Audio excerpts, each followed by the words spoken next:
Ayan po guys, good morning. So another morning mga palangga. This is weather update.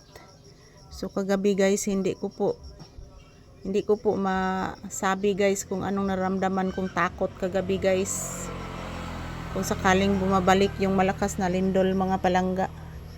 At kagabi guys, ang lakas ng ulan at yung kulog guys is hindi normal yung kulog. Iwan ko po ano nangyari sa panahon ngayon guys.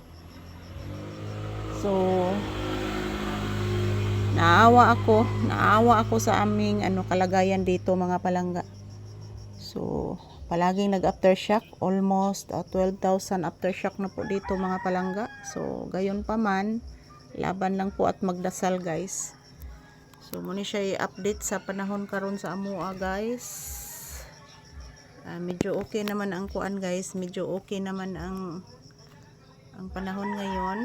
So ayan, ang daming bunga na sampalok oh. Tingnan nyo po guys oh. Yan, maraming bunga yung sampalok guys, grabe. Yan. Good morning everyone.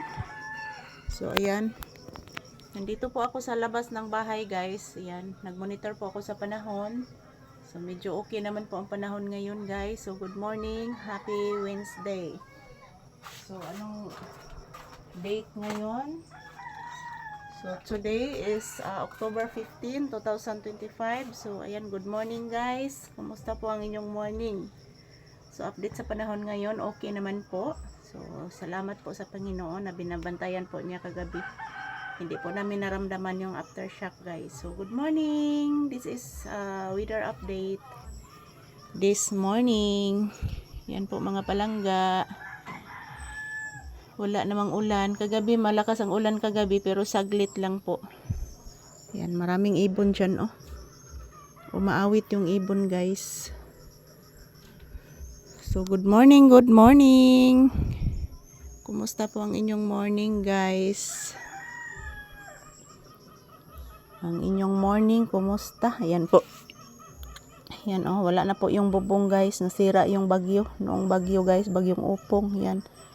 Wala na yung bubong aking tindahan dyan banda. So ayan. Masakit pa rin ang aking dibdib guys. Dahil siguro po ito sa trauma. Sa trauma na kung babalik yung malakas na lindol, yan po ang aming yun po ang aming pangambahan dito guys. Kasi maraming mga bahay dito na nawawasak. Pati bundok guys. Dahil sa lakas ng lindol. So ayan, ito po ang update ng panahon ngayon guys. Okay naman po, salamat sa Panginoon.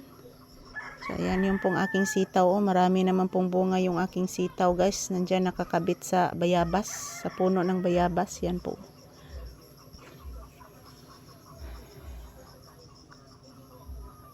Yan, early in the morning, nagmonitor sa panahon guys. Kasi yung kulog kagabi is hindi normal.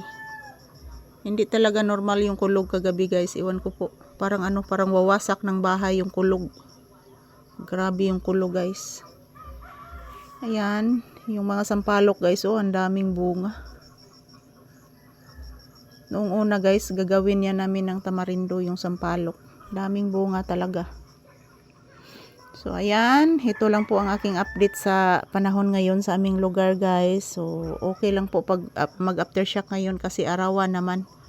Yung inaalala namin kapag gabi guys. Yun po ang nasa isip namin. So thank you for watching everyone. Magandang umaga sa ating lahat.